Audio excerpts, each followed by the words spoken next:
यह blast conventional तरीके से ना होकर अब तक प्राप्त जानकारियों के अनुसार एक गैस सिलेंडर का ब्लास्ट दिखाया जाता है। हालांकि उसके पीछे आत्मघाती हमले के ऊपर बहुत ज्यादा जोर दिया जा रहा है कि आतंकी ने खुद को उड़ा लिया।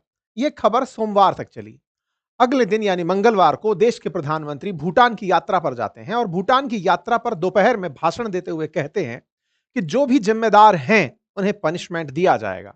उनके भाषण के मात्र घंटे भर के भीतर भीतर पाकिस्तान की राजधानी इस्लामाबाद में सेम उसी तरह का एक ब्लास्ट होता है और 12 लोगों की मौत हो जाती है। ये वो तस्वीरें हैं जो आपके सामने हैं। कार में ही ब्लास्ट होता है, बिल्कुल इस्लामाबाद के उतने ही सिक्योर और सेंसिटिव जोन में होता है जहां ये ब्लास्ट हुआ। वो जगह कोर्ट का परिसर था और उसके बाहर हुए इस ब्लास्ट की तस्वीरों को आप यहां पर आते हुए देख सकते हैं। और यहां पर ब्लास्ट जो हुआ उसको करने के लिए सुसाइड बॉम्बर का इस्तेमाल किया। हेडलाइन बनती है, suicide bombing in Pakistan capital kills 12 raised regional tension. और इसकी वजह से क्षेत्रीय दिक्कतें बढ़ सकती हैं। यह बात इतना तेजी से होना कि सोमवार को हमारे देश में ब्लास्ट देश की राजधानी में और मंगलवार मतलब कि कुछ ही समय बीता होगा, मुश्किल से 18 घंटे, और पाकिस्तान की राजधानी में ब्लास्ट होना। इंटरेस्टिंग है, पाकिस्तान में वैसे तो बहुत ब्लास्ट हो रहे हैं, लेकिन देश की राजधानी में ये एक 10 साल के लंबे अंतराल के बाद हुआ ब्लास्ट कंसीडर किया जा रहा है। पाकिस्तान इन ए स्टेट ऑफ वॉर के अंदर न्यूयॉर्क टाइम्स लिखता है, Islamabad is more than A decade, 10 साल से अधिक समय बाद पाकिस्तान की राजधानी इस्लामाबाद में इस लेवल का कोई ब्लास्ट हुआ है। अर्थात जिस तरह से भारत की राजधानी में ब्लास्ट लंबे समय से नहीं हुआ था, बिल्कुल वैसे ही पाकिस्तान की राजधानी में भी ब्लास्ट नहीं हुआ था।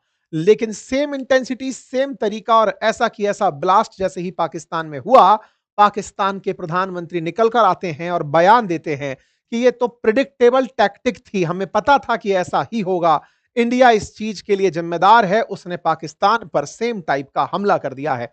अर्थात शहबाज शरीफ ने इस आतंकी हमले के लिए भारत को जिम्मेदार ठहरा दिया। हालांकि इनकी बात इनके रक्षा मंत्री से उलट थी। इनके रक्षा मंत्री ने इस बात के लिए जिम्मेदार अफगानिस्तान को ठहराया। लेकिन अगर आसान भाषा में कहे जाए तो पाकिस्तान के लिए फिलहाल भारत और अफगानिस्तान एक जैसे ही हैं। देश के अंदर लाल किले पर हुए हमले के बाद प्रधानमंत्री नरेंद्र मोदी का यह बयान बहुत वायरल हुआ, जिसमें उन्होंने कहा था कि जो भी जिम्मेदार हैं उन्हें पनिशमेंट दिया जाएगा। क्या यह पनिशमेंट के रूप में भारत ने पाकिस्तान में ब्लास्ट करवाया, या फिर यह अफगानिस्तान की तरफ से हुआ ब्लास्ट था, या फिर यह तहरीक तालिबान की तरफ से हुआ ब्लास्ट था, या फिर पाकिस्तान के अंदर ही जो बहुत सारे रीजनल बलूचिस्तान जैसे जो लिबरेशन फोर्स के लोग इन्वॉल्व हैं उनके द्वारा किया गया अटैक था? ये सब जांच के बाद पता चलेगा। लेकिन शुरुआती रूप से इन्होंने तुरंत प्रभाव से इसे भारत पर ढकेल दिया और कहा कि पाकिस्तान की राजधानी में हुआ यह फियादीनी हमला, जिसमें 36 लोग घायल, 12 लोगों की मौत, ये भारत के द्वारा कराया गया। ये कुछ तस्वीरें हैं जिन्हें आप देख सकते हैं और फिर इसके बाद हम इस घटना का विश्लेषण करेंगे। फिलहाल के लिए आप तस्वीरें देख सकते हैं जिनसे पता चलता है कि धमाका बड़ा भीषण था, कोर्ट परिसर में था, लोग वहां पर प्रेजेंट थे, बहुत सारी विजुअल्स उसके निकल कर आ रहे हैं, लोगों में भगदड़ के माहौल कैप्चर हुए हैं। अफगानिस्तान में जिस जगह ये था वो बहुत ही सिक्योर्ड एरिया कहलाता है, जिस जगह इस तरह का हमला हुआ। इससे डरकर पाकिस्तान ने बलूचिस्तान के अंदर पब्लिक ट्रांसपोर्ट पूरी तरह बंद कर दिया है। 12 नवंबर से 14 नवंबर तक बलूचिस्तान एरिया में अब कोई पब्लिक ट्रांसपोर्ट नहीं चलेगा, क्योंकि पहले यहां पर ट्रेन हाईजैक हो गई थी, बसें हाईजैक हो सकती हैं, फौजियों का अपहरण हो सकता है, इसलिए बलूचिस्तान में पूरी तरह से चीजों को रोक दिया गया है।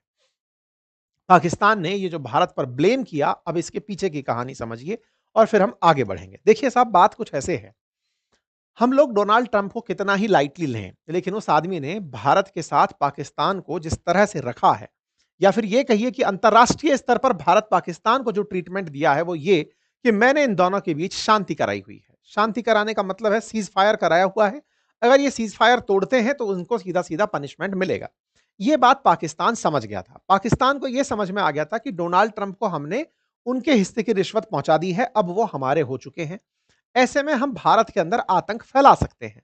पाकिस्तान ने आसिम मुनीर को जिस प्रकार से ट्रंप के साथ कनेक्ट करके रिश्वत पहुंचा करके अपना संरक्षण किया, उसके बाद ये अपने कोर एजेंडा पर निकल पड़े कि भारत में अशांति कैसे फैलाएं। पाकिस्तानियों द्वारा भारत में अशांति फैलाने के लिए पहले बांग्लादेश का उपयोग किया गया। बांग्लादेश के माध्यम से बहुत सारी टेंशन्स बांग्लादेशियों में स्लीपर सेल की तरह एक्टिवेट की गई, और उसके बाद में जम्मू कश्मीर के अंदर उन लोगों को जिन्हें देखकर इन्हें लगता था कि पहले ये पत्थर फेंक सकते थे या फिर इन पर ट्रस्ट नहीं हो सकता, ये पढ़े लिखे लोग से लगते हैं, उन सब के ब्रेन वॉश किए गए कि तुम लोग जाओ, क्योंकि भारत के अंदर बहुत से शहरों में बहुत सारे कश्मीरी ऐसे हैं जो कि पढ़ते हैं, और कश्मीरियों का पढ़ना बहुत अच्छे-अच्छे कॉलेजेस में, यूनिवर्सिटीज में, आप देखिए कि जो परसों पकड़े गए लोग हैं, वो डॉक्टर डिग्री हासिल किए हुए थे, डॉक्टर्स थे, प्रैक्टिशनर डॉक्टर्स थे। मतलब अभी जो फरीदाबाद और दिल्ली के आसपास के क्षेत्रों में जिस तरह के लोगों को गिरफ्तार किया गया, वो एमबीबीएस किए हुए डॉक्टर्स थे। आप इससे अंदाजा लगाइए कि ब्रेन वॉश का स्तर क्या रहा होगा। तो पाकिस्तान ने बाकायदा ये टैक्टिक अपनाते हुए बहुत सारा फंड भारत में अस्थिरता के लिए इन्फ्यूज किया कि चलिए अब भारत की सरकार को गिराते हैं, जो कि उनके हित में नहीं लगती है। ऐसे में पाकिस्तान का ये जो प्रयास था, इसको भारत की जांच एजेंसीज ने पूरी तरह डिफ्यूज कर दिया था। क्यों? क्योंकि हमने हमला होने के एक दिन पहले ही कश्मीर में बड़े स्केल पर रेड की थी। कश्मीर में रिपोर्ट था कि 65 से अधिक जगह पर पुलिस की रेड हुई है, सेना की रेड हुई है, जांच एजेंसीज ने जा जाकर घर तलाशे हैं, जो संदिग्ध थे उन्हें गिरफ्तार किया। उसी से पता चला कि ऐसा ऐसा कुछ फरीदाबाद के अंदर प्लान हो रहा है, वहां से दिल्ली को टारगेट किया जाएगा। यही कारण थी कि जम्मू कश्मीर पुलिस दौड़ करके हरियाणा पुलिस के साथ कोऑर्डिनेशन में आती है और आकर के फरीदाबाद में, वहां पर जहां पर 2900 किलोग्राम के आसपास में मतलब ये विस्फोटक सामग्री रखी थी, रिपोर्ट्स में यह बताया गया था, उसे जब्त किया गया और जिम्मेदारों को गिरफ्तार किया गया। इसी बीच में यह कहा जा रहा है कि वो व्यक्ति जिसने कार में ब्लास्ट किया, वो खुद कार में बैठा रहा और उसने प्लान फेल होने पर खुद को ही उड़ा दिया, और इसी के चलते लाल किले के ऊपर इस तरह का हादसा हुआ। ये पूरी घटना पाकिस्तान प्रायोजित थी, क्योंकि उसने इसे करने के लिए भारत में ही लोगों को उकसाया। अब एक यहां पर इंटरेस्टिंग फैक्ट है, भारत ने सोमवार से लेकर के मंगलवार तक इस बारे में, और अब तो हम बुधवार में आ गए हैं, अभी तक पाकिस्तान का नाम क्यों नहीं लिया? देखिए, इसके पीछे का एक बड़ा कारण है। भारत ने इसे अभी तक आतंकी हमला शब्द करार नहीं दिया गया है। अभी भी दिल्ली के अंदर ब्लास्ट तो आ रहा है, लेकिन टेरर शब्द नहीं आ रहा है। किसी भी मीडिया चैनल पर आपको टेरर चलता हुआ नहीं दिख रहा होगा। क्यों नहीं हो रहा है?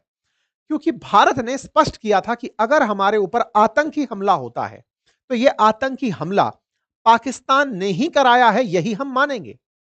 भारत ने इसे आतंकी हमला अगर करार दे दिया, तो हमारी सरकार के ऊपर एक मजबूरी आ जाएगी कि वो बदला ले, और बदले के अंदर ऑपरेशन सिंदूर को कंटिन्यू करे। पाकिस्तान में बैठी सेना ये चाहती है कि भारत उकसावे में आकर के पाकिस्तान से युद्ध करे, या भारत पाकिस्तान के बीच फिर से टेंशन बढ़े। क्योंकि पाकिस्तान की सेना का बजट तभी बढ़ सकता है जब भारत और पाकिस्तान उलझे रहें। पाकिस्तान को अपनी सारी प्राथमिकताओं से ज्यादा बड़ी प्राथमिकता फिर सेना लगने लगेगी, यदि ये दोनों की उकसावे की कार्रवाई सफल होती है। तो पाकिस्तानी सेना ने इस काम को करा के भारत को उकसाने का प्रयास किया, और वो जो उकसावा था वो इस बात के लिए कि एक बार आप युद्ध में तैयार होकर के वापस आ जाओ, हमें मतलब नहीं है कि हम हारेंगे या जीतेंगे, हमारा मकसद सिर्फ इतना है कि इसके माध्यम से हम फील्ड मार्शल को अमर कर जाएंगे, शहबाज शरीफ भी पद पर बने रहेंगे, और फील्ड मार्शल के लिए जो इनकी सदन के अंदर एक बिल पास होना था वो हो जाएगा, और वो कल हो भी गया। कुल मिलाकर के ये सत्ता को बहुत ज्यादा पावर दिलाने के लिए, सेना को बहुत ज्यादा पावर दिलाने के लिए प्रयासरत थे। तो ये सेना का किया गया एक ऑपरेशन था जो भारत में एग्जीक्यूट हुआ, लेकिन भारत सरकार ने यहां पर एक समझदारी दिखाई। वो पूरे टाइम में कहीं पर भी इसको आतंकी हमला करार नहीं दी। ब्लास्ट आया, ब्लास्ट के जिम्मेदार कारक आए, लेकिन अगर हम आतंकी शब्द यूज कर देते तो तुरंत हमारा सारा ध्यान हटा करके हम ऑपरेशन सिंदूर को कंटिन्यू करने पर लगा देते। ये स्मार्टनेस हमने क्यों दिखाई? हमने इसलिए दिखाई क्योंकि अगर हम उनके उकसावे पर फिर से हम वही किए, तो फिर से वो डोनाल्ड ट्रंप निकल कर आएगा और कहेगा कि मैंने सीज फायर कराया। भारत इस बार समझ गया था कि उनको जवाब उन्हीं की भाषा में देना होगा। मुत्तकी की जो 7 दिवसीय भारत यात्रा थी, अफगानिस्तान के विदेश मंत्री की जो 7 दिवसीय भारत यात्रा थी, वो यूं ही नहीं थी। ऑपरेशन सिंदूर के बाद दूसरे रास्तों पर भी चर्चाएं रही होंगी। दूसरे रास्तों की चर्चाओं का मतलब था कि भविष्य में अगर घी सीधी उंगली से नहीं निकला तो क्या टेढ़ी उंगली करने में तुम हमारी मदद करोगे?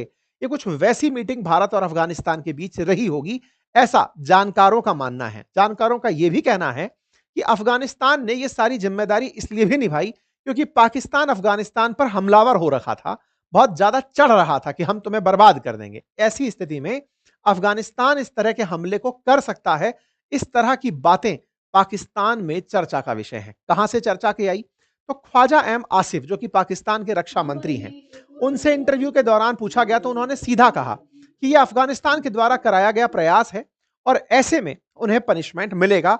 यह एक्ट ऑफ वॉर है, यह युद्ध जैसा है। अब देखिए इंटरेस्टिंग फैक्ट क्या है।